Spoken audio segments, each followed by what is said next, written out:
Corretor de imóveis, entusiasta do mercado imobiliário, imobiliarista. Mais ou menos na hora do almoço aí, alguns já comeram, outros não. Boa tarde para uns, bom dia para outros. Meu nome é Danilo Herrero e a gente vai para o próximo papo aqui do Dia do Corretor de Imóveis, Powered by Carisma. Nós vamos falar sobre a escalada da compra e venda, a escalada do seu negócio de vendas através da automação de processos. Não se assuste, a gente não está falando aqui de automação robótica, a gente não está falando necessariamente de inteligência artificial e nada muito bizarro. São dicas e ferramentas práticas que hoje você pode colocar em prática e começar a bombar os seus negócios e atender melhor os seus clientes. Só me apresentando, estou com 34 anos, sou da cidade de São Paulo, Danilo Herrero. Minha formação é advocacia e engenharia mecatrônica, corretor de imóveis, claro. Comecei no mercado imobiliário há cerca de 8 ou 9 anos, mas antes disso eu trabalhava na indústria de placa de circuito impressa, né? Então eu trabalhava realmente com uma coisa um pouco mais técnica, onde a procedimentalização de tudo que nós fazíamos era muito importante. E eu nasci um pouco dessa raiz. Tudo era fluxograma, tudo era processo, tudo era isso é depois daquilo, aquilo é um gatilho para colar. Então, quando eu comecei a trabalhar no mercado imobiliário, eu tive algumas surpresas e algumas delas um pouco negativas, né? Todos nós aqui sabemos que o nosso mercado ele é carente de um pouco de profissionalização, de processos de maneira geral. Ainda é um mercado que está começando a adotar bem tecnologias e que, infelizmente, é recheado de profissionais com nível de qualificação ainda aquém do que os nossos clientes merecem. E quando eu comecei a trabalhar nesse mercado, eu tive essa surpresa de que, cara, isso aqui parece mais desorganizado do que eu imaginava. E eu comecei a atuar numa imobiliária da minha família, aqui na capital de São Paulo. Na época, praticamente não tinha uma operação de compra e venda, mas eles trabalhavam até bem com administração de locação. E essa administração de locação era até organizada no sentido de funcionava. Recebiam seus aluguéis, faziam seus repasses, não ficava devendo para ninguém. Só que do ponto de vista de escalar o negócio, a operação que nós tínhamos na época era insuficiente, porque tudo era muito manual. Tudo dependia da pessoa especificamente que fazia. Então, se, por exemplo, aquela pessoa saísse de férias ou por algum motivo trocasse de profissão e você precisasse substituir, você tinha sempre um mega de um retrabalho para colocar aquilo de pé de novo. Eu comecei a ficar assustado com isso e eu lembro que na época o meu então amigo, que hoje em dia é sócio já há alguns anos, Fernando Massucci, a gente começou a tentar organizar algumas das coisas que nós tínhamos no dia a dia como se fosse uma indústria mesmo. E eu estou explicando um pouco da raiz de onde que vem esse fetiche nosso por organização e fluxograma, né? Na época a gente sentiu necessidade de organizar a esteira de uma intermediação de locação. Então a gente ficava abismado assim, cara, eu preciso colocar isso aqui em etapas, isso aqui em passos, né? Primeiro o cara faz a visita no imóvel, depois ele faz a proposta, eu preciso ter o controle se o proprietário aceitou a proposta ou não, eu preciso entender que tipo de garantia ele está propondo para alugar esse imóvel, eu preciso verificar se essa garantia foi aceita, por exemplo, pela seguradora, se foi verificada a situação documental ou de crédito, enfim, dos fiadores. Depois disso vai para uma parte de minutagem de contrato, depois da minutagem de contrato a gente vai assinar, fazer a vistoria, entregar chaves, enfim, tinha esse passo a passo. E eu lembro até hoje que a gente tinha um móvel no fundo da imobiliária e era extenso, assim, o nosso prédio tinha tipo 20 metros de salão. E nesse móvel tinham várias gavetas. E a gente falou, cara, a gente precisava fazer um Kanban nisso aqui. Kanban é um método, né? Uma ferramenta industrial para organização de processo.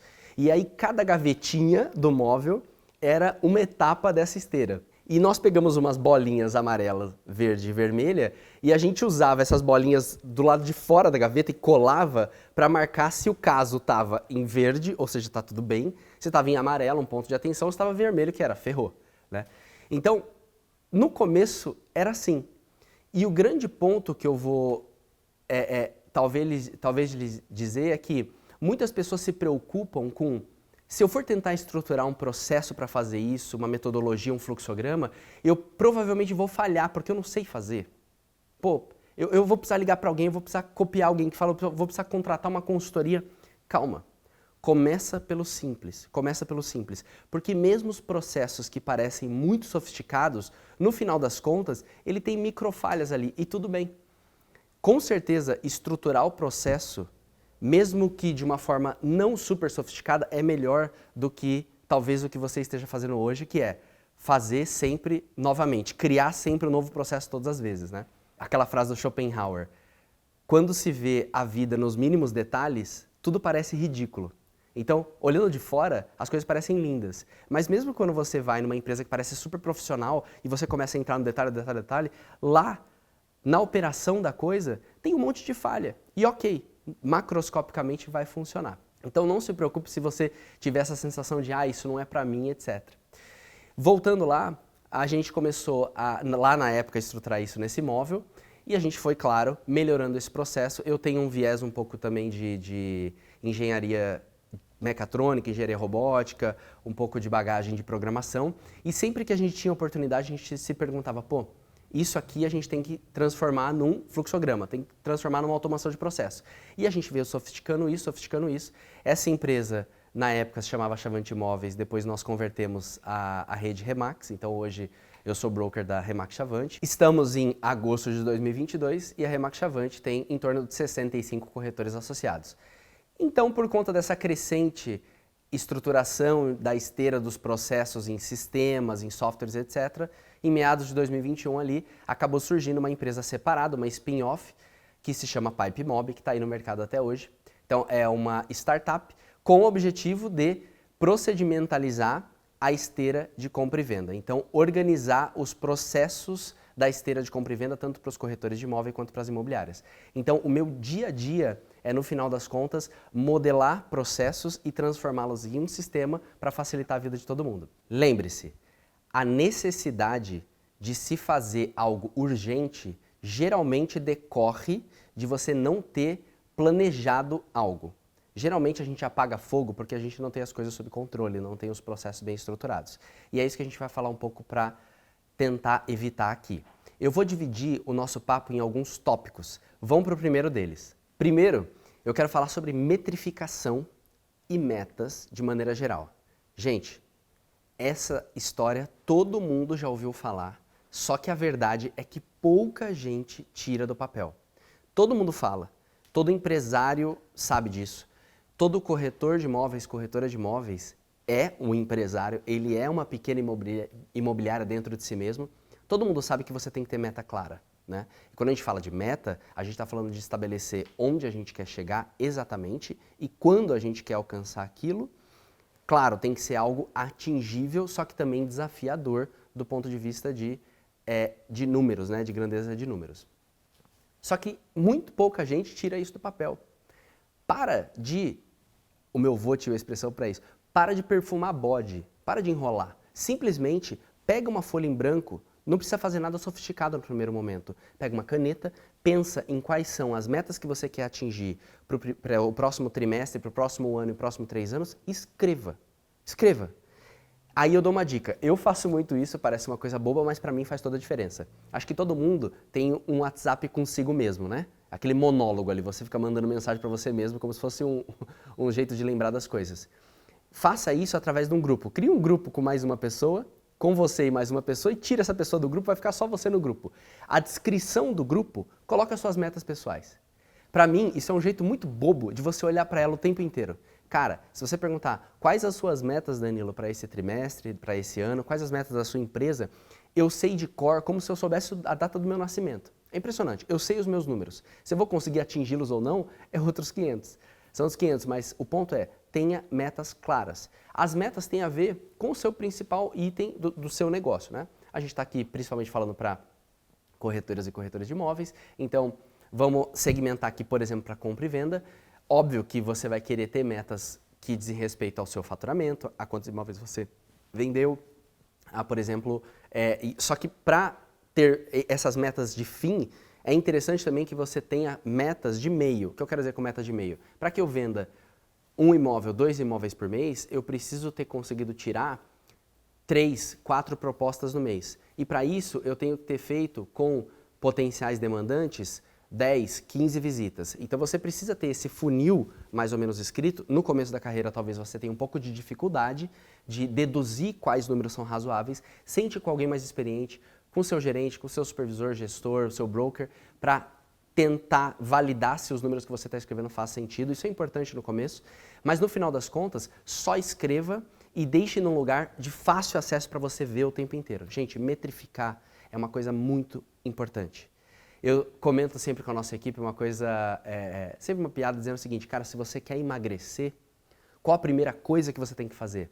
Todo mundo se olha, tal. Geralmente o pessoal fala, fecha a boca para começar a fazer exercício. E eu sempre respondo, a primeira coisa a se fazer se você quer emagrecer é subir na balança. Porque nada adianta você fechar a boca, você fazer exercício e talvez emagrecer se você não sabe quantos quilos você tinha. Então, primeiro, tenha controle sobre os seus números. Porque o simples fato de você começar a controlá-los já vai naturalmente fazê-los melhorar. Tá? Pitágoras falava, os números controlam o mundo. Então, esse era o primeiro item que parece não ter a ver com escalada de negócios, parece não ter a ver com procedimentalização, mas tem tudo a ver. Tenha metas claras e metrifique as coisas mais importantes que você considerar no seu funil. Então vamos para o próximo tópico agora. Galerinha, próximo assunto, tem gente que arrepia a espinha quando a gente simplesmente fala o tópico. Mas a grande verdade é que empresas não quebram. E, de novo, quando eu falo empresa, para de associar isso à imobiliária. Leve isso para a sua vida pessoal. Você, corretora, corretor de imóveis, é uma empresa. É uma pequena empresa. Às vezes você tem, inclusive, algum assessor, algum funcionário que trabalha contigo, mas para de achar que a imobiliária é empresa e eu sou sei lá quem. Você também é uma pequena empresa associada a outra, parceira de outra. E voltando, as empresas, elas não quebram necessariamente por falta de estratégia no primeiro momento, por DRE, demonstração de resultados de exercícios, por estar dando prejuízo ou lucro contábil. O que quebra é o fluxo de caixa.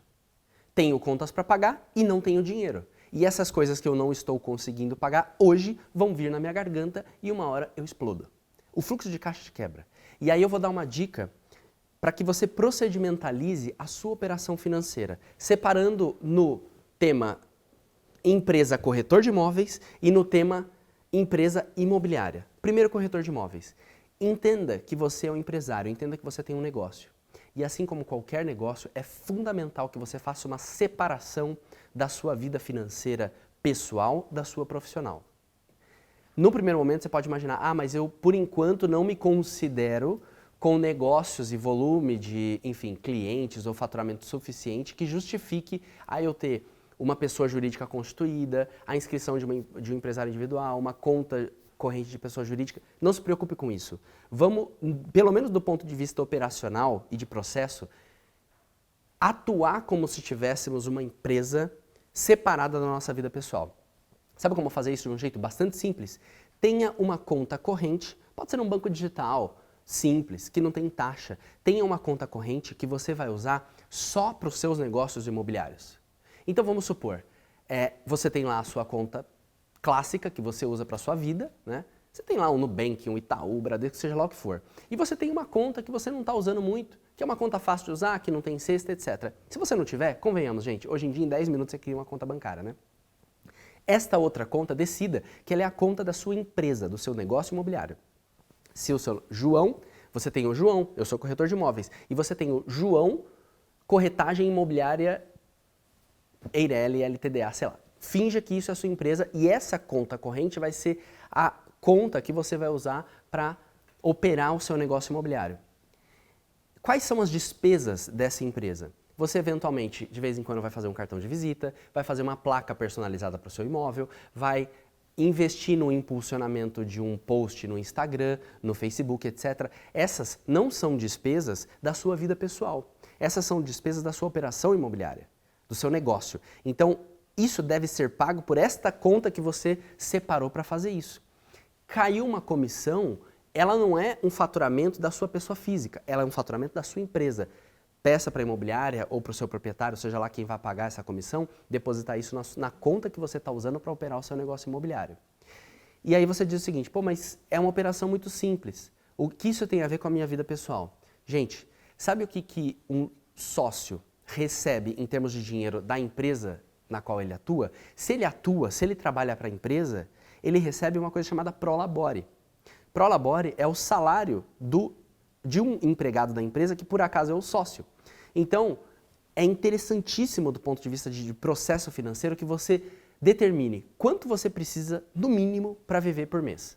Vamos supor que você está no começo do processo, você tem alguém para te ajudar, o seu marido, a sua esposa banca uma parte da casa ali enquanto você está construindo esse negócio, enfim, e você decide que, cara, por enquanto, com R$ 1.500 por mês, R$ 2.500 por mês, eu consigo fechar minhas contas na vida pessoal. Então entenda que a sua empresa pode não ter o recurso para pagar esse salário ainda, mas o ideal é que seu salário, no mínimo, mensalmente, fosse R$ 2.500. Se você está começando na carreira, sempre leve em conta que você vai demorar uns bons meses aí para começar a faturar alguma coisa. 6 meses, às vezes 8 meses, tem que ter paciência. Esse negócio aqui, esse business é um business muito interessante, dá para faturar alto, ele é rápido, mas ele também não é o miojo, que é em 2 minutos você começa a ganhar. Só que, diferentemente de, por exemplo, a carreira advocatícia, a carreira do médico, esquece essa história de ficar 4, 5, 10 anos para começar a faturar. Na corretagem imobiliária você pode começar a faturar alto muito mais rápido que isso. Só que as pessoas confundem velocidade com instantaneidade também, não é assim. Então vamos supor que você vai demorar aí, planeja-se demorar 6 meses, 8 meses para começar a faturar uma coisa. Isso vai depender do tipo de negócio que você atua, da praça. Converse um pouco com o seu broker, com o seu gerente, com pessoas mais experientes da sua região para ter um pouquinho de sensibilidade sobre esse número. Se então você vai estimar que você vai demorar 6 meses para começar a faturar na sua empresa e a sua empresa imobiliária ela tem quais despesas? Ela vai gastar ali, por exemplo, eu vou provisionar R$ 250 por mês de marketing digital, eu vou provisionar R$ 250 por mês de marketing offline, eu vou separar, já deram 500, né? Eu vou separar mais R$ 500 para logística, carro, gasolina por mês, então veja, já deram R$ 1.000. E qual que é a despesa principal da minha empresa? O salário do, por enquanto, único funcionário que ela tem, o sócio. Esse salário se chama Prolabore. Se você, por exemplo, estimar que, definir para você que vão ser R$ 2.000, a sua empresa vai gastar R$ 3.000 por mês. Então o que você vai fazer? Se você precisa de 6 meses para começar a faturar, faça esse cálculo. Você vai precisar de R$ 3.000 durante 6 meses. Você precisa de R$ 18.000 de investimento no seu negócio imobiliário para que ele alcance um ponto de equilíbrio e a partir dali, teoricamente, você não precisa mais injetar grana. Sabe qual é o significado contábil aí, teórico desses 18.000? Capital social. Essa é a definição do capital social, mas eu estou reduzindo a uma situação um pouco mais simples. Você vai ter que, então, o ideal, gente, é você pegar essa conta que você separou para isso e depositar R$ 18.000 lá. A minha empresa começou com uma injeção de caixa de R$ 18.000. Esse é meu capital social. Deposita nessa conta que você vai usar só para a sua operação de negócios imobiliários. E uma vez por mês, ou enfim, você vai transferir os R$ 2.000 do seu salário para a sua conta pessoa física. E na pessoa física você vai viver com os 2.000 lá, o quanto você planejou. Então veja, isso é difícil no começo, porque você precisa se planejar, você precisa ter um dinheiro para investir no começo da carreira, enfim. Mas qualquer empresário precisa injetar um capital para começar qualquer negócio. Mas isso te dá muito mais serenidade para saber que está dentro do meu planejamento não lucrar durante um tempo. Só que isso não significa que eu estou vivendo com zero, porque eu tenho um salário pago por acaso pela minha empresa. Então, a primeira dica em termos de procedimentalizar e organizar a vida financeira para o corretor de imóveis, gente, tenha uma conta corrente que você vai, entre aspas, fingir que é a conta da sua empresa e leve isso a sério. É muito importante. Agora falando mais para o imobiliarista, para o dono de imobiliária, para o gerente, etc. O que eu vejo muito é as imobiliárias misturarem dinheiros que são dela com grana que não é dela, tudo na mesma conta, e malemar ela consegue fazer essa diferenciação no ERP ou no sistema financeiro que ela usa para fazer os controles. O que eu quero dizer?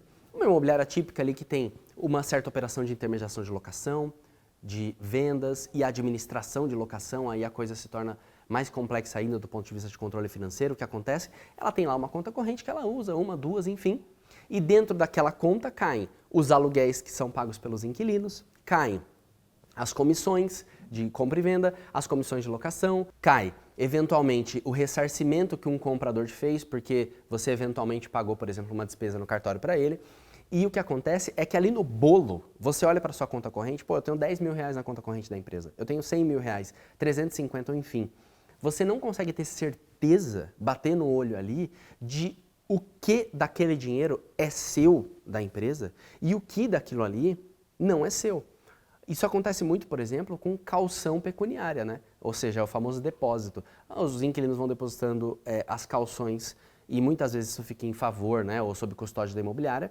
A imobiliária não tem a boa prática de separar isso e o que acontece é que a coisa começa a se misturar e às vezes você está usando dinheiro que você não tem. Ou às vezes você está com recurso para, às vezes, eventualmente investir em alguma coisa e tal e você acha que não tem. Então, o que eu dou de dica mais para os imobiliaristas? É uma coisa, no começo dá um trabalhinho para organizar e parece que, nossa, vai dar um trabalho danado, mas de operar isso no dia a dia. Mas não dá, eu fiz isso mais de uma vez com as nossas operações imobiliárias e faz toda a diferença. Separe uma conta para a operação transitória da sua empresa e outra conta para a operação da sua gestão. O que eu quero dizer com isso é, a sua conta corrente transitória pode ser no mesmo banco, podem ser em bancos diferentes. Eu sugiro que seja no mesmo banco para as transferências entre uma e outra serem mais práticas. Mas se você tem uma conta corrente para a operação transitória, o inquilino vai te pagar o aluguel, esse aluguel tem que ser liquidado nessa conta transitória. Por que transitória? Porque por ali o dinheiro só passa, ele teoricamente não fica. Ali você não pode considerar que a grana é sua. Então, se o inquilino paga hipoteticamente R$2.000 de aluguel, esses 2.000 vão cair na conta transitória. Se você cobra do seu proprietário 10% de administração, concorda comigo? Desses R$2.000, R$1.800 vão para o proprietário, R$200 vão ficar para a imobiliária. Então, vai cair na conta transitória esses 2.000, vão cair ali. Os 1.800 vão sair dali para o proprietário e os 200 que de fato são faturamento seu é que você vai transferir para a sua conta de gestão. Então, veja, desse ponto de vista, a conta transitória, ela no final do dia fica sempre zerada ali. Claro que em regime permanente, né? No dia ela pode ter precisado de mais dinheiro ou menos, mas no final das contas o que importa é, aqui é grana que passa. Essa daqui, da outra conta corrente que é a de gestão, é o que você pode considerar como seu e é dali que vão sair, dali que vai sair o fluxo para você pagar suas despesas de fato da imobiliária, pagar seus funcionários, pagar conta de água e luz, etc. Beleza? Então, vou dar outro exemplo de como isso é prático, de como colocar isso em prática. O vendedor paga a comissão, eventualmente a comissão cheia, né, a comissão para a imobiliária, só que aquela comissão, na prática, contratualmente falando ali, ela não é só da imobiliária. Ela tem, por exemplo, de R$10.000, R$5.000 vai para o corretor, R$2.000 vai para o outro corretor e R$3.000 vão ficar para a imobiliária, sei lá. Esses 10.000 vão cair na conta transitória.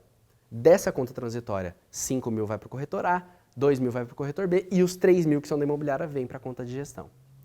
Façam essa separação. É muito importante para você parar de misturar uma coisa com a outra e às vezes parar de achar que você tem o dinheiro que não tem e pior, deixar de fazer um investimento por considerar que você está sem fluxo de caixa e na prática você está. Se você fizer essa separação, você tem que, obviamente, fazer conciliação bancária todos os dias nas duas contas, para garantir que você não está se perdendo em entradas e saídas. Mas DRE, ou seja, o controle contábil, demonstrativo de resultados dos exercícios, fazer lançamento em plano de contas, etc., essa é uma preocupação que você vai ter na conta de gestão. Na conta transitória, basicamente, você vai, claro, fazer ali as conciliações para não se perder, mas aqui não tem DRE, porque aqui não tem lucro, aqui não tem faturamento. Quem tem faturamento é a conta de gestão. Fica essa dica, coloque isso em prática. Se tiver dificuldade, nos chame, porque parece o fim do mundo, mas na verdade é bem tranquilo. Vamos para o próximo tópico. Próximo ponto importantíssimo. Tem um pouco a ver também com planejamento, mas no final das contas o tema aqui é sobre procedimentalização, né? Escalada de negócio através da procedimentalização e organização da sua esteira de negócios. Só que é o seguinte, você precisa, antes de querer se organizar e criar uma esteira, saber exatamente o que você faz. Gente, depois deem uma olhada nesse tema, meia-vida do conhecimento. A meia-vida do conhecimento está cada vez menor. No final das contas, isso significa que o volume de informações e de conteúdo que estão disponíveis no mundo, coisas para a gente aprender, está cada vez tão mais bizarro que, hoje em dia, se você ficar 6 meses, um ano e meio lá isolado num retiro espiritual e voltar para o planeta Terra, você não entende mais nada do que está acontecendo. Há muitos anos, talvez há 100 anos, se você ficasse 10 anos meio afastado lá na Lua e voltasse para a Terra, o mundo ia estar mais ou menos parecido. Hoje em dia, 6 meses de distração e tudo mudou e você não está entendendo mais nada do cenário político, econômico, enfim, social, tecnológico. Então, isso traz para a gente, no mercado imobiliário, ou enfim, qualquer prestação de serviço e consultoria, um desafio muito grande, que está cada vez mais difícil, de fato, agregar valor para os nossos clientes. Os nossos clientes, eles têm sempre, cada vez mais, informação à mão, informação e dados disponíveis, de fácil mastigação e tecnologias que ajudam o dia a dia dele a fazer coisas que antigamente eram muito burocráticas, hoje em dia, com um toque no celular. Então, nesse desafio de estar cada vez mais complicado, de fato, agregar valor, e só através de agregação verdadeira de valor é que você constrói um negócio de médio e longo prazo e, por consequência, vai faturar, é que decorre algo muito importante, que seja especialista. Para de ser generalista. Decida qual é o seu negócio imobiliário. O que você é? Corretor de imóveis. É a mesma coisa que um médico dizer, o que você é? Médico. Ok. Médico que faz o quê? Eu sou médico neurologista. Tá, médico neurologista que faz o quê? Eu sou médico neurologista que faz clínica. Eu não faço, por exemplo, cirurgia. Então, é extremamente necessário que nós, na nossa profissão, e não só o corretor, também a imobiliária, mas principalmente aqui a corretora e o corretor de imóveis, tenha uma especialização naquilo que ele quer ser bom, certo? No começo de carreira, você talvez cisque em diferentes mercados para tentar sentir qual que é o seu métier, a coisa na qual você se desenrola melhor, mas o fato pare de querer ser generalista para sempre. E sabe por que é importante? Dentro desse contexto de procedimentalização, você saber exatamente qual que é a sua especialização. O que eu quero dizer com especialização na prática? Você trabalha com vendas? Você trabalha com locação? Dentro de vendas, em qual bairro exatamente você atua? Você vai tentar se especializar no atendimento do cliente proprietário ou no atendimento do cliente comprador? Então, são nichos e subnichos de especialização que você precisa decidir em qual você está. Veja uma importância fundamental nisso. Se você não sabe exatamente no que você é especialista, você não sabe o que negar. Tem uma frase que diz que uma das grandes diferenças entre alguém muito bem-sucedido e alguém bem-sucedido é que o cara muito bem-sucedido fala não para quase tudo. Só que eu vou falar não para o quê? Quando eu digo falar não quando você começa a se envolver, ter relacionamento com uma série de pessoas do mercado, clientes, parece que chove oportunidades de coisas na qual você se meteu o tempo inteiro. E para tudo que você fala não, você sempre fica com uma mini sensação de que, será que eu não estou perdendo uma oportunidade? Então vem lá um cliente dizendo que tem uma terra da família dele para vender numa rodovia, na Casa do Chapéu, no interior do estado. Aí você fica naquela de, vou me meter, vou tentar ajudar e tal. Você pode tentar ajudar, fazer uma coisa na qual você não é especialista, ou você pode, com muita coerência e educadamente, dizer, não, desculpa, eu não posso te ajudar. Só que para você ter essa coragem de falar não, você precisa exatamente saber no que você atua, qual que é a sua especialização. Então, primeiro defina isso. Depois, sabendo exatamente no que você é especialista ou está querendo se especializar, você tem que organizar uma matriz Eisenhower. Nossa, que nome complicado. Matriz Eisenhower é um jeito de separar as atividades que são importantes das que não são importantes e também separar o que é urgente do que não é urgente. E aí dentro dessas duas variáveis, você pode ter 4 combinações. Coisas que são importantes e urgentes, coisas que são importantes, mas não são urgentes, e coisas que não são importantes, mas são urgentes, e coisas que não são importantes e não são urgentes. Essa última é a mais fácil. Se a coisa é não importante e não urgente, você não deveria nem fazer. Tem uma outra frase de efeito aí, adoro as frasinhas de efeito, né? Que é o seguinte, essa, se não me engano, é do Peter Drucker. Não tem nada mais ineficiente do que tornar mais produtivo algo que nem deveria ser feito. Então veja, você às vezes fica tentando melhorar uma coisa que você nem devia se meter. Você está perdendo tempo absoluto. Troféu da improdutividade para você. Você precisa primeiro definir qual que é o seu nicho de atuação, qual é a sua especialidade, para depois ter essa coragem de segmentar o que você vai ou o que você não vai colocar seus ovos em. Na matriz Eisenhower, então, esse é o quadrante mais desinteressante e que você deve simplesmente não fazer essas coisas. Ela não é importante e não é urgente, não faça. Deixa que o mundo cuida, a gente fala, né? Eu e meu sócio, o Fernando, de vez em quando um dos meus sócios, né, o Olavo também, ambos hoje nesse desafio aí da Remax Chavante, do Pipe Mob, a gente costuma falar que tem a tática do esquentamento de problemas. De vez em quando tem um problema que não é nem importante nem urgente e você simplesmente dá uma colocada nele de lado. Deixa ele ali, deixa ele esquentar. Uma hora parece que o planeta Terra resolve, entendeu? Tipo, as ervas daninhas matam a coisa. Só que você precisa ter consciência do que de fato não é importante e também não é urgente na sua estratégia. Tem coisas que não são importantes, mas são urgentes. Tipo, ela não é uma coisa estratégica, mas ela precisa ser feita. Gente, tem um jeito de resolver isso dentro da metodologia da matriz Eisenhower. Delegar. Você precisa resolver de algum jeito, só que procure, à medida do possível, colocar alguém para fazer.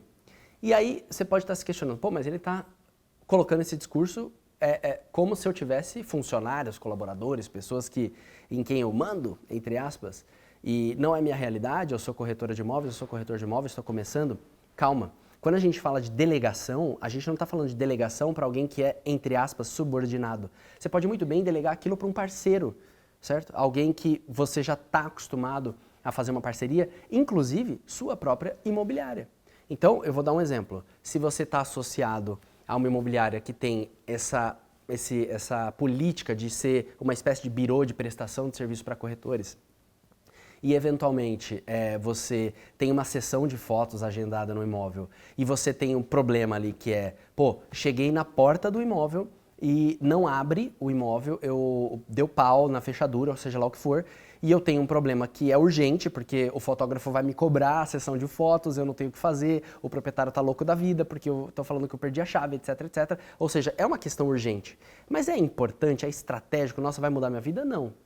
Então, dentro da metodologia da matriz Eisenhower, você precisa delegar isso. E quando eu chamo delegar será que você não poderia contar com a ajuda de alguém da imobiliária para resolver isso para você? Então veja, ele precisa ser resolvido agora? Sim. Mas se puder não ser resolvido por você, melhor. Confia. E dentro da linha daquilo que é importante, aí sim, a gente tem a importância e urgência e a importância e não urgência. A importância e urgência, a coisa é urgente e é importante. Faça. Não procrastine. Faça agora. Se você puder, pare o que você está fazendo, resolva e depois volte.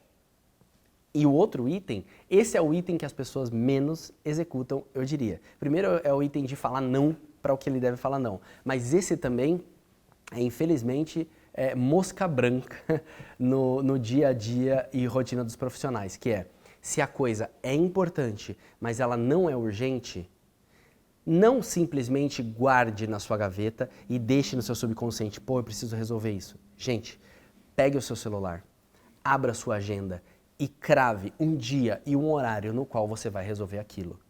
É importantíssimo que você tenha uma agenda. Tenha uma agenda para organizar a sua vida. Muita gente não tem, enfim, prefere confiar na cabeça, mas o ponto é, se a coisa é importante, só que ela não é urgente, ou seja, ela não precisa ser feita agora, isso não afasta o fato de que ela precisa ser feita. Dê valor a isso colocando um dia e um horário específico no qual você vai reservar aquele bloco de tempo para resolver aquele problema. A gente está falando aqui de procedimentalização e organização, então, da sua agenda.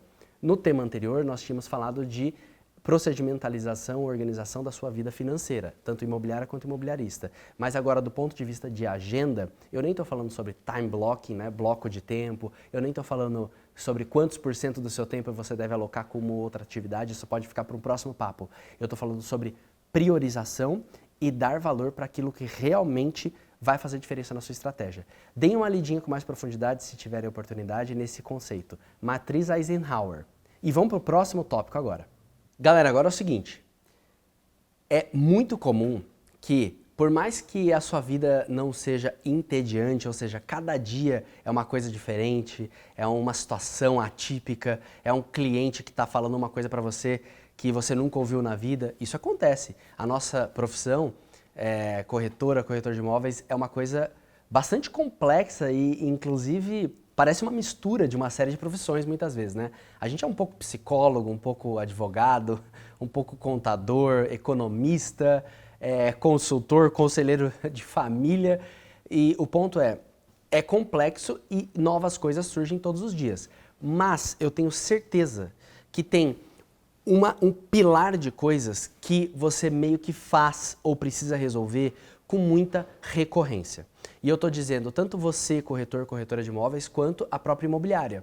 Em diversas situações, na situação de quando você está fazendo uma ligação fria para tentar fazer uma prospecção, né, uma captação de um imóvel, para locação, para venda que seja, quando você está atendendo um potencial comprador, um potencial inquilino, ou no caso do pós-assinatura de contrato, tanto em compra e venda, né, na esteira ali no fluxo de minutagem de compromisso de compra e venda, escrituração, etc., ou na parte de administração de locação, quando você lida com reparos de imóveis, reclamações por conta de problema com concessionária de serviço público, enfim, tem uma série de coisas que podem ter acontecido pela primeira vez, mas não vai ser a última. Acontecem o tempo inteiro. E aí, cara, isso me inconforma de um jeito às vezes, porque eu vejo muitos profissionais, não só no nosso mercado, mas enfim, tendo que, toda vez que aquele mesmo problema surge de novo, reconstruir a solução. Então ele pega um problema recorrente, mas ele não tem uma solução padronizada para aquilo.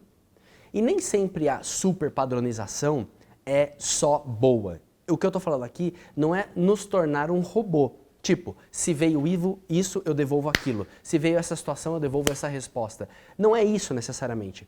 Mas você precisa, porque o dia a dia é sempre uma maluquice, mas você precisa, então, pegar as coisas que te acontecem com uma certa recorrência e, uma vez, pensar em como resolver com calma e criar uma solução que você vai depois replicar em várias situações. Isso talvez seja o tema núcleo do nosso papo aqui, que é, de novo, né, como potencializar os seus negócios através da automação. Você precisa, então, criar soluções que a gente chama de paradigmáticas, ou soluções modelo para problemas que acontecem o tempo inteiro. Danilo, do que você está falando? Vou te dar alguns exemplos. Um óbvio e simples. Você deve conhecer novos clientes o tempo inteiro, novos potenciais clientes o tempo inteiro, certo? Quando você está fazendo suas rotinas de captação de imóvel, enfim, quando você está recebendo leads de potenciais compradores, e eu imagino que em quase todos esses momentos você precise fazer, antes de começar a falar qualquer coisa, ou mandar um texto, ou mandar um e-mail, fazer uma introdução sobre quem você é. Pode ser uma introdução às vezes muito simples. E o ideal é que você não tenha que reinventar a maneira de se auto-apresentar todas as vezes. Se a gente está falando de um texto, por exemplo, no WhatsApp, que hoje em dia é o mecanismo de comunicação acho que mais usado aí, gente, eu quando vou colocar, por exemplo, não que seja o caso, mas quando alguém me pede, passa os seus dados para eu bater o contrato, eu não fico escrevendo Danilo, Herrero, não sei o que, RG, CPF. Eu ponho DHM, enviar. Eu já salvei no meu celular, eu uso o Swift Key, né? Depois eu vou falar um pouco sobre ferramentas. Mas eu já deixo salvo um monte de resposta e coisa pronta que é clichê. Então, direto eu preciso mandar para alguém. Danilo Herrera Machado, RG, CPF, Estado Civil, não sei o quê. Sabe a qualificação para a pessoa usar para alguma coisa? Eu nunca reescrevo isso. Eu coloco no meu celular, DHM, enviar, pum, já está lá. E isso é para diversas coisas. Então, quando você vai fazer uma autoapresentação para um proprietário, por exemplo, de imóveis, e você vai se apresentar como, por exemplo, eu sou Danilo Herrero, corretor associado da Remax Chavante, especialista em imóveis, enfim, especialista em apartamentos no bairro Santana, que é o bairro aqui próximo da Carisma.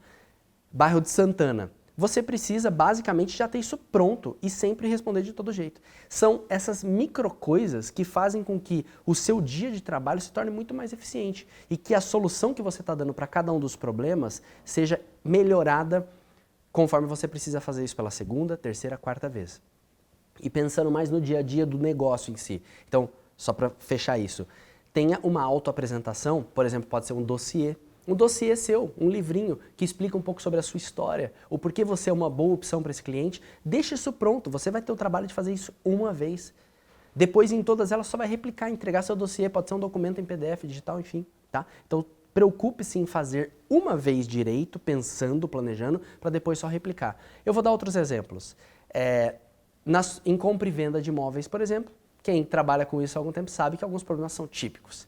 Um deles, eu estou negociando lá com o comprador e vendedor, e o vendedor me diz que O proprietário do imóvel, quando eu estou ali na negociação, me diz que, olha, eu só vou entregar a chave para o comprador depois que o dinheiro estiver na minha conta. Depois que, e vamos supor, no caso de uma alienação fiduciária, depois que o banco creditar a quantia na minha conta corrente. Eu vou olhar no meu banco e se o dinheiro não estiver lá, eu não entrego as chaves. Provavelmente você já passou por essa situação ou você vai passar.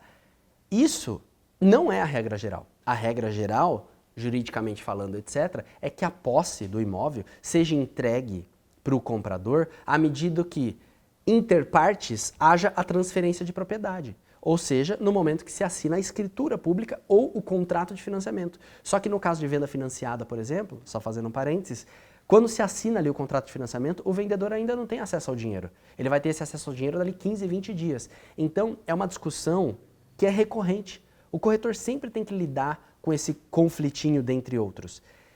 E por que eu estou trazendo isso à baila? Porque é interessante que você já saiba como lidar, já saiba o que responder, já tenha separado, talvez não nesse caso, que não é tão uma briga assim, mas algumas matérias de jornal que falam sobre o assunto, algumas decisões judiciais que lidam com o tema, ou no mínimo, que inclusive explore vídeos. Gente, comunicação moderna, vídeo.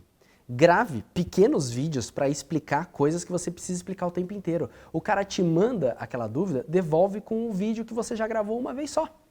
Então, isso no final das contas é eficiência, automação de processos.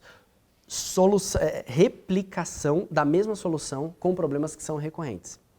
Isso no dia a dia da administração de locação, por exemplo, de uma imobiliária, acontece o tempo inteiro. Sempre o inquilino vem lhes trazer algum problema que ele precisa de uma solução ou o proprietário. Sempre. Isso acontece o tempo inteiro e todo dia você precisa resolver problemas que são muito parecidos uns com os outros. Então, eu vou dar um exemplo. O proprietário, no final da locação, exige que a imobiliária cobre o aluguel do inquilino, mesmo depois da rescisão do contrato de locação e da desocupação do imóvel, porque o inquilino ainda não terminou, por exemplo, de fazer a reforma que ele tem que fazer, a pintura do imóvel está horrível, alguma coisa do tipo. Este é um típico conflito que acontece todos os dias nas imobiliárias Brasil afora. E as imobiliárias continuam, e os corretores, enfim, o staff daquela empresa, continuam tendo que, casuisticamente, ou seja, caso a caso, reinventar uma solução. Gente, isso não faz sentido. Crie uma solução padrão para cada um dos casos e replique-a. Então, essa solução, ela tem que ser pensada com carinho. Então, não é assim, depende do caso. Mais ou menos. Mais ou menos. Claro que você tem variáveis, né? O histórico daquele contrato, etc. Mas, geralmente, as soluções padrão são as mesmas. Então, crie, por exemplo, um e-mail padrão que você sempre vai se utilizar dele. Crie uma resposta padrão para alguns casos e confiem, a maioria dos seus problemas vão morrer ali, na sua resposta padrão. E por quê? Não é porque você vomitou uma coisa de qualquer jeito. É porque, com calma, você criou uma solução bem criada, com base na lei, com base na jurisprudência, com base na sua experiência comercial. Você, para criar aquela solução, aquele e-mail padrão, aquela resposta padrão, você conversou com 2, 3 pessoas que têm experiência, conhecimento no mercado, com calma, fez, refez, revisou e falou, beleza, gente, este aqui é como a gente lida de forma padronizada com esse problema. Então, nunca fique recriando situação a situação uma resposta, uma solução que você poderia ter feito uma vez com mais capricho. E claro, depois de criada essa solução, também não deixe morrer ali. Não simplesmente se acomode em cima daquele jeito de fazer. Porque as coisas vão evoluindo, a jurisprudência vai mudando, você vai refinando e melhorando a forma de se resolver uma coisa. Então é importante também você ter uma rotina. Sempre coloque na agenda para fazer isso. Pô, uma vez por mês, uma vez a cada 3 meses, eu vou reolhar as minhas respostas padrão, eu vou dar uma olhada em todas as minhas soluções paradigmáticas, que é o nome que eu dei, e vou tentar melhorá-las de acordo com as novas realidades. Vocês já assistiram aquele filme chamado Moneyball, né? Tem uma frase no começo dele que diz muito sobre isso, que é inacreditável como você nunca sabe nada sobre um jogo que você jogou sua vida inteira. Então, tome cuidado, não é porque você faz isso todos os dias e há muito tempo que você sabe jogar aquele jogo. É importante você sempre se oxigenar e se alimentar com o que está acontecendo de mais moderno. Vamos para o finalzinho do nosso papo agora com o próximo tema que é importantíssimo. Então pode ser que nós estejamos nos perguntando o seguinte, tá, mas quais atividades e quais rotinas do meu dia a dia eu preciso ter um processo criado, automações muito bem amarradas, etc. Porque eu faço um monte de coisa o dia inteiro e não necessariamente eu preciso ter um processo e uma automação para beber água, para ir ao banheiro. O que exatamente eu preciso ter, assim, o que não pode deixar de fazer parte dos meus fluxogramas? Eu vou citar alguns pontos desses que são bem fundamentais. O primeiro deles, eu diria, é para imobiliária, para o imobiliarista. Gente, recrutamento de talentos, atração de novos corretores que podem, inclusive, neste começo, nem serem ainda corretores, mas eles vão ser formados para assim o serem, né? Entrar lá no técnico de transações imobiliárias, começar a ter toda a bagagem para começar a atuar no mercado. Recrutamento de talentos e assim que eles se associam à sua empresa, assinando um contrato de associação, ou, independente da forma como você formalize isso, mas e assim que ele entra, o onboarding. Então, esse período inicial de formação, de aculturamento dele dentro do seu modelo de negócios, de ensiná-lo a fazer os negócios imobiliários. Isso precisa estar no papel. Recrutamento e onboarding é uma coisa que você precisa ter a preocupação de fazer com constância. Eu estou falando para você, principalmente imobiliarista. E já que é uma coisa muito importante, estratégica dentro da operação da imobiliária, e que você vai fazer com bastante recorrência, não faz sentido você não ter um processo bem desenhado para isso. Tá, mas o que é procedimentalizar um recrutamento? Gente, tem que ter rotina. Então, eu vou fazer contato com corretores do mercado com uma certa frequência, ou então eu vou fazer contato, inclusive, com pessoas que eu acredito que têm perfil para ser corretor de imóveis, que coaduna, né, com a minha missão de vida. Eu quero que essa pessoa seja meu parceiro de negócios. Então, assim que eu fizer o primeiro contato, qual que é o próximo passo? Eu vou convidá-la para tomar um café, eu vou convidá-la para vir ao meu escritório para eu bater um papo com ela.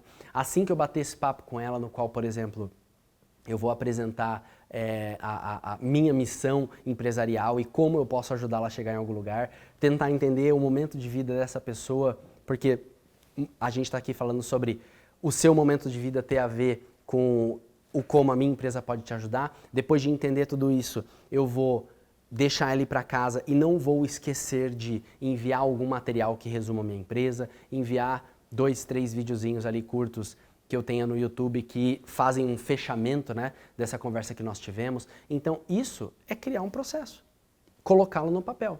Se você conseguir, depois de colocar no papel, que seja um fluxograma num PowerPoint, num PDF, numa folha, enfim, conseguir sistematizar isso em uma plataforma, em um software com integrações, muito melhor. Claro, certo? Porque o papel, ele some, né? O papel, ele depende um pouco de quem está lidando com ele, o PDF, ele some. Você está olhando ele no WhatsApp hoje, daqui 2 dias você não sabe mais onde está. Agora, quando você procedimentaliza isso num sistema, num software, claro que fica um pouco melhor. E você pode estar pensando, pô, mas eu não sou um desenvolvedor, mas eu não sei programar. Tal. Gente, tem um monte de solução no mercado que resolve isso. É só fuçar um pouquinho. Corre atrás. Trello, Pipedrive, o próprio PipeMob, que foi o que a gente criou, ajuda um pouco nisso. Então, assim, solução no mercado de fácil uso, que não depende de você ser nenhum expert, tem um monte. É só querer correr atrás dessa procedimentalização. Então, item número 1 aí, que você não pode deixar de ter anotado esse fluxo de como fazer, o recrutamento, a atração de novos agentes imobiliários para se associarem a você e como você vai lidar com ele nesses primeiros, eu diria aí, 2, 3 meses de onboarding para que ele saia do berçário e possa ir já para o maternal dentro da profissão de corretor de imóveis. Tá? Então, para imobiliário, eu vou falar principalmente sobre isso. Mas para o corretor, hoje é dia da corretora, dia do corretor de imóveis, quais são, talvez, as esteiras que você não pode deixar de ter anotado em algum lugar, como fazer, o que fazer em cada etapa? Gente, primeiro, prospecção, captação de imóveis. Né? Você precisa fazer isso o tempo inteiro, isso precisa ser uma rotina na sua vida. Claro que existem corretores que são especializados no atendimento do funil dos demandantes, então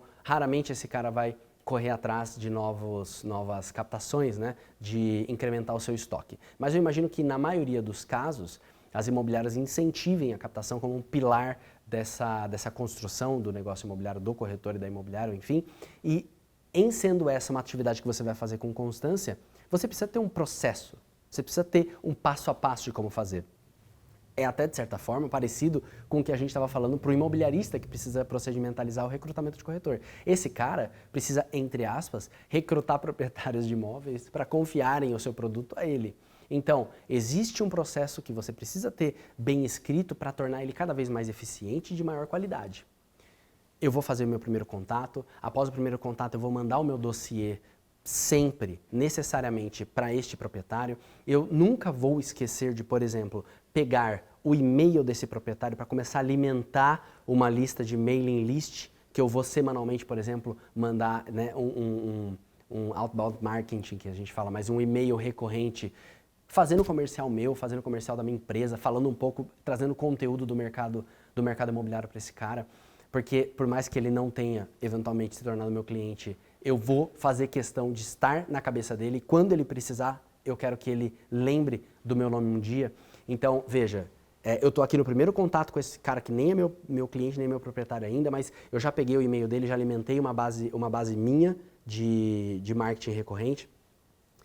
Antes de visitar esse cara pessoalmente, talvez eu já vá mandar um dossiê sobre mim e minha empresa por WhatsApp, que seja, enfim, para o cara preparar um pouco o terreno e sentir com quem ele vai falar, com qual tipo de experiência, que tipo de experiência eu tenho. Quando chega lá, o gelo já está relativamente bem quebrado. Quando eu vou nessa visita para fazer a captação do imóvel, eu não vou simplesmente chegar lá e falar, tudo bem, qual é o preço que você quer, vou tirar umas fotos aqui do jeito porco. Eu vou tentar extrair dele qual que é a motivação dele para a venda, qual que é o momento de vida daquela família. Eu vou ser crítico com relação ao preço que ele quer no imóvel, porque não necessariamente isso combina com quanto o mercado está disposto a pagar.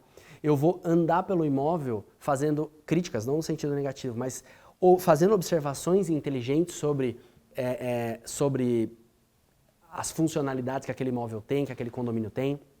Mas veja, isso tudo, eu não posso contar com a minha naturalidade em, quando eu chegar lá eu vou desenrolar. As coisas não são assim. A gente precisa procedimentalizar para cada vez melhorar. A galera brinca, né? A única pessoa ou uma das poucas pessoas que não treinam, não tem processo, não estão nem aí para nada, só que chega na pequena área gol é o Romário, certo? Cara, virava a noite lá na festa, chegava no outro dia semifinal e arregaçava e metia 3 gols. Mas poucos de nós somos Romários. A gente não pode contar com isso, com uma genuinidade, né? E tipo, eu não treino, eu não tenho processo, mas eu confio em mim. Isso é uma arrogância, é falta de humildade intelectual. Então, tenha escrito, por mais que não seja uma coisa super sofisticada, exatamente o que você vai fazer em cada uma dessas etapas, com materiais, com respostas padrão, com e-mails que você sempre vai mandar, etc. E com coisas que você não pode deixar você não pode esquecer de perguntar ou de fazer de observação para o seu cliente em cada um desses momentos aqui. Bom, beleza, consegui a captação, que ele aceitou trabalhar comigo, eu vou promover esse imóvel sob o regime da exclusividade, por exemplo, que torna esse processo de captação, inclusive, mais complexo, né? Eu estou comentando sobre isso porque é um métier da Remax, mas tem muito mercado também que trabalha sem exclusividade, trabalha muito bem sem exclusividade, mas o ponto é, independente de ter ou não ter, você precisa ter um processo após a captação de o que você vai fazer com esse proprietário, com esse imóvel. Esse cara confiou o produto dele a você. Você não pode, de maneira nenhuma, simplesmente cadastrá-lo no seu CRM, e muitas vezes você nem faz isso direito, virar as costas e nunca mais falar com esse cara. E quem sabe um dia, se chegar um lead, alguma coisa, você vai falar com ele. E aí você fala o seguinte, tá, mas o que você quer que eu faça com esse cara depois que eu faço o cadastro? Se você trabalha sob o regime da exclusividade, provavelmente você tem até um plano de marketing que você vai acompanhando em cima disso. Mas se você não tem, tem algumas coisas, eu acredito, básicas, que você quer sim fazer com esse proprietário.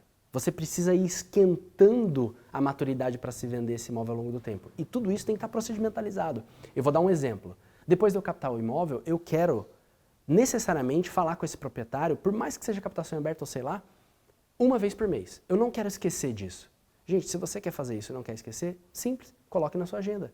Fez a captação, eu tenho como rotina. Fiz a captação, eu vou colocar na minha agenda. Se hoje é dia 1º de julho, eu vou colocar para o dia 1º de agosto, que 1º de agosto, lembrete, falar com o proprietário tal da captação X, entende? É fazer com que as coisas que são na sua cabeça relevantes e até óbvias, mas transformar isso num processo, porque se você não fizer, você não vai lembrar, Aliás, até antes disso, sabe uma coisa importante? O que está um pouco por trás de tudo isso é o fato de que você tem que estar no comando dessa esteira e não o seu cliente. Se você não tiver as coisas pré-planejadas, o que acontece é que você trabalha sempre sob reação. O cara te pede alguma coisa, você entrega. O cara te pergunta, você responde. Parece que sempre ele está conduzindo o seu trabalho. Se você é da cidade de São Paulo, aliás, para tudo que você está fazendo, aproveita o chat aqui da nossa transmissão ao vivo e joga aí de que cidade que você é, de que bairro. Se você, inclusive, é corretor autônomo, se você trabalha associado a alguma rede, se você capta imóveis com exclusividade ou está no mercado aberto de captação, coloca aqui para a gente ter um pouquinho dessa sensação de quem está nos assistindo aí. Tem gente do Brasil inteiro, esse Dia do Corretor aqui organizado pela Carisma, fantástico. Então é o seguinte, eu estou fazendo essa brincadeira porque se você é de São Paulo, talvez você já tenha olhado a bandeira da capital, a bandeira da cidade de São Paulo. Tem uma frase em latim lá. A frase é non conduco duco. Desculpa meu latim, eu andei não treinando ele, mas a pronúncia deve ser tipo isso. Mas a tradução é não sou conduzido, eu conduzo. E eu sempre falo isso para nossa equipe, cara, nunca seja conduzido, conduza. Só que o importante para você conseguir conduzir o seu cliente é você saber o que você vai fazer com ele. Então, naquele exemplo que eu tinha dado, se você fez a captação e anotou que dali 15 dias você vai retornar o contato com o cara, você evita aquela situação do cara te ligar, isso é típico, né? Ele te liga ali uma semana, 20 dias, 30 dias, aparece aquele telefone, você atende, você não anotou nem o número dele, aí você atende, ele fala, oi, tudo bem? Tudo bem? É o Bernardo da rua tal. Aí você fica naquele processamento, tipo, quem que é esse cara mesmo? Então veja, se você não se prepara e não planeja o que você está fazendo, você é pego de calça curta o tempo inteiro, certo? Faça de tudo para deixar isso escrito, a coisa planejada, e você tem que assumir as rédeas de como lidar com o seu cliente, em que momento você precisa falar com ele, etc. E vai deixando claro que o processo é o seu processo, e não o processo é dele e você está como um serviçal daquilo que está acontecendo, certo? O processo é seu. O proprietário faz parte deste plano, desse projeto de vender o imóvel. Claro, uma parte importantíssima. Quando a gente vai para a parte de compra e venda, o pós já, o fluxo, né? Então, saiu ali a proposta comercialmente falando e agora é a hora de bater contrato de compra e venda e, enfim, disponibilizar essa minuta do contrato para as partes. Elas vão eventualmente mandar para os seus advogados, vai ter aquela revisão, etc. Começa aquela miríade da desgraça. Começa uma etapa do processo que todo mundo quer morrer, porque parece nesse momento que está tudo certo, só que quando você começa de fato a entregar a minuta do contrato para o comprador, para o vendedor, aí ele reclama da cláusula A, da cláusula B, aí manda para o advogado, parece no fundo do coração, putz, estava tudo certo, agora a venda vai começar a cair por causa dessa desgraça toda. Por causa dessa burocracia que é o processo da compra e venda daqui em diante. E ela é um pouco mesmo. Veja, gente, a gente não está vendendo uma caneta. A pessoa que está comprando, ela não está comprando um negocinho no iFood, ela está comprando provavelmente a coisa mais valiosa que ela vai ter na vida. E o cara que está vendendo, provavelmente está vendendo a coisa mais valiosa, ou dentre as coisas mais valiosas que ele tem do ponto de vista patrimonial. Então, é um processo que dói mesmo, é um processo no qual as pessoas estão sempre com o bril, né? O bril bem ameaçado ali, enfim, tá todo mundo nervoso com aquela tensão e você precisa ser o ponto de equilíbrio, de sensatez, o Buda da história. Então, nessa miríade de, o que eu tenho que fazer em cada momento, se você não tiver um processinho bem escrito, uma esteira, a chance de você perder-se e a chance da peteca cair é muito maior. A gente costuma brincar lá na Remax Chavante que esse momento, né, do pós-venda em diante é tipo uma corrida de 4 por 100 E se você não tiver isso organizadinho, você nunca sabe com quem tá o bastão. Sabe aquela corrida, fica todo mundo correndo ali em volta da raia olímpica, e aí tá todo mundo correndo e tipo, o bastão tá com quem? Não sei. Então, precisa estar escrito esse processo. Por isso, inclusive, é daí que surgiu, que nasceu o Pipe Móvel. Foi a nossa tentativa de modelar dentro de um sistema essa esteira para fazer questão de que todos saibam com quem está o bastão em cada momento e quem está devendo informação para quem. Né? Então, por mais que você eventualmente não use uma plataforma mais sofisticada, mais planejada do tipo Pipe Móvel, seja lá o que for, tenha isso escrito e combinado com os seus corretores e com o seu staff. Na sequência, eu vou falar algumas ferramentas que podem te ajudar a organizar esse processo de forma, entre aspas, mais caseira. Tipo, eu quero eu mesmo tentar resolver aqui antes de sair contratando o sistema, antes de sair gastando dinheiro. Calma, você não precisa torrar um monte de grana para fazer isso acontecer. E você, corretor de imóveis, também nunca seja cliente da organização do processo da sua imobiliária. Porque às vezes, convenhamos, a imobiliária a qual você é associado nem tem processos de uma esteira super organizada também. Isso não significa que você não tem que ter. O negócio é seu, o futuro é seu. Tem uma série de coisas que você tem que organizar dentro da sua esteira para fazer acontecer. Gente, quer coisa mais ridícula do que uma pessoa te ligar, ele é o seu proprietário, e você ali demorar 30 segundos, 1 minuto na ligação, até lembrar de que imóvel que o cara é? Então, processo simples, assim, boçal. Anote o número do celular de todos os seus clientes com o código do imóvel ao qual ele se refere ou o endereço do imóvel. Para você, quando bater o olho, você não vai bater o olho Miguel. Miguel que Miguel. Veja, no começo você talvez não tenha tanta intimidade com aquele Miguel. Miguel CA0012, rua XYZ, número tal.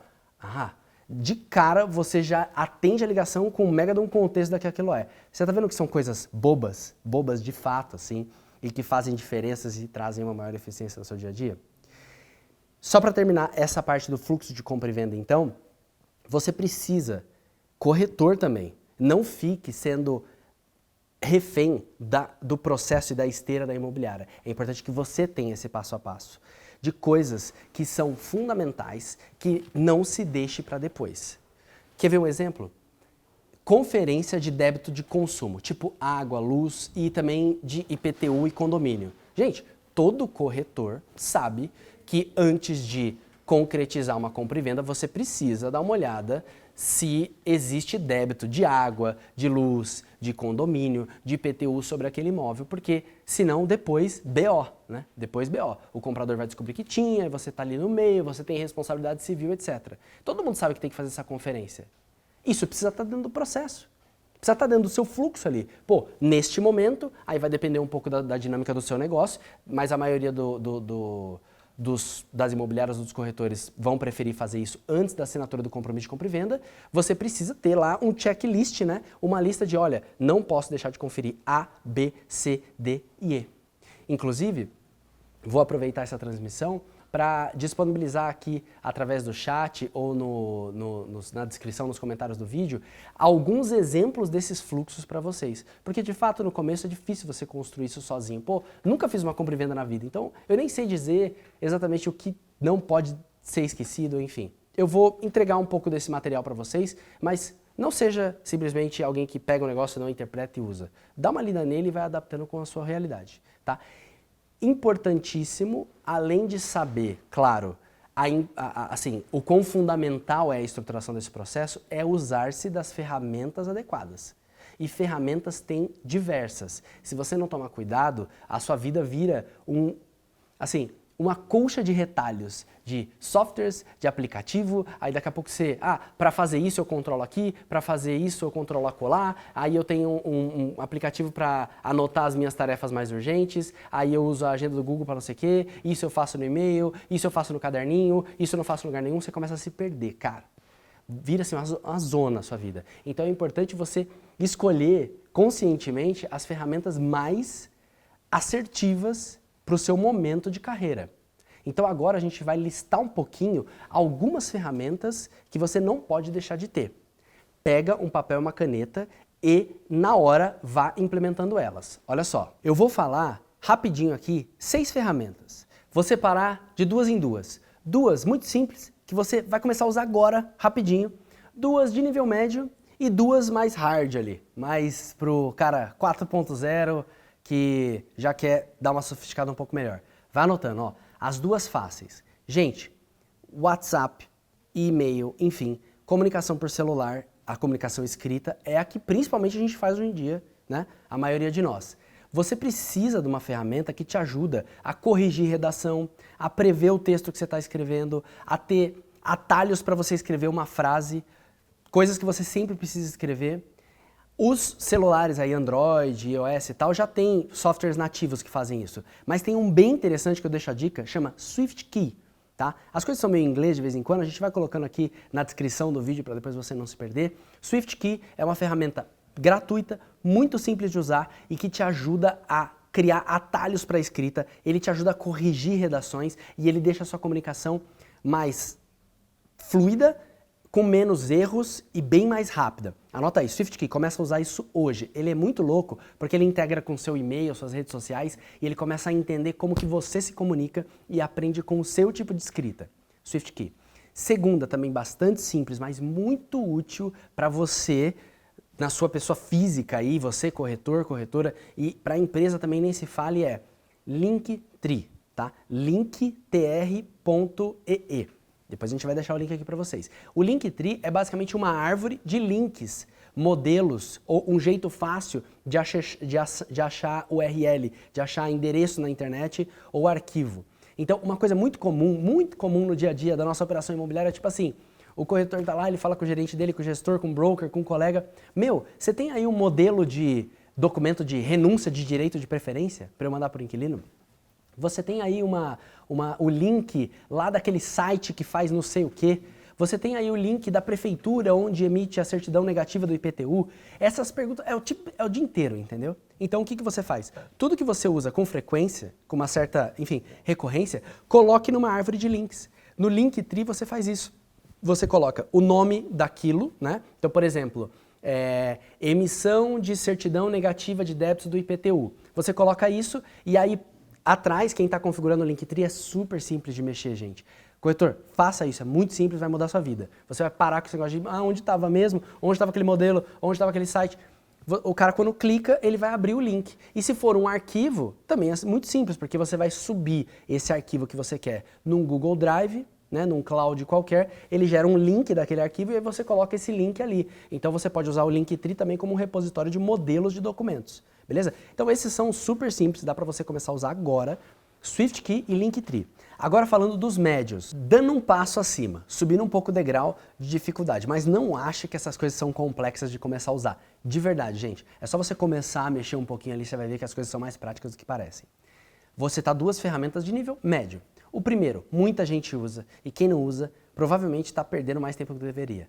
Trello, Trello. Vamos deixar o link aí para todo mundo. Gente, o Trello tem uma versão gratuita que já resolve a maioria dos seus problemas. Você pode usar a nível de operação do corretor, corretora, ou então da imobiliária. O Trello serve para organizar essas esteiras de processos, sabe assim? Quando você tem, primeiro eu preciso pegar a proposta dos inquilinos. Depois de a proposta na mão, eu preciso submeter a análise de crédito para, sei lá, para a seguradora. Depois disso, eu preciso bater o contrato de locação e disponibilizar para as partes se verificarem. Se elas gostarem, vai assinar o contrato, depois vai fazer a vistoria.